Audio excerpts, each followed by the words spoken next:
Sizga kiromadingizmi? Nima qilishni bilmayapsizmi?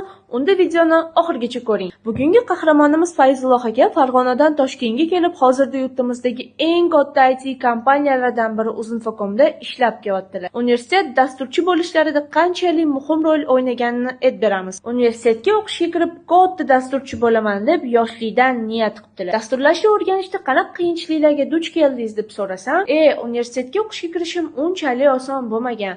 O'qishga kirganimdan keyin kerakli bilim ololmasligim uchun qo'shimcha dasturlash kurslariga borishni boshlaganman deb aytdilar. Shundan keyin yaxshi rivojlanib, IT sohasida o'z yo'llarini topib ketgan ekanlar. Hozirgi kunda qahramonimiz Prezident portali, bolalar ombudsmani kabi katta platformalarni yaratishga o'z hissalarini qo'shib kelyaptilar. Demak, universitetga kirmasdan dasturlashni o'rgansa bo'larkan deb so'raganimizda, albatta, dasturlashni o'rganish uchun 4 yil universitetda o'qish shart emas. Undan ko'ra Ustadi dasturlash kurslarida o'qisanglar, jarayonni o'zida Uzinfocom kabi katta kompaniyalarda stajirovka qilib, 1 yilda zo'r dasturchi bo'lsanglar bo'ladi, dedilar. Agar siz ham Ustadi dasturlash kurslarida o'qib, 1 yil ichida zo'r dasturchi bo'lib, katta oila olmoqchi bo'lsangiz, unda kommentda plyus qoldiring.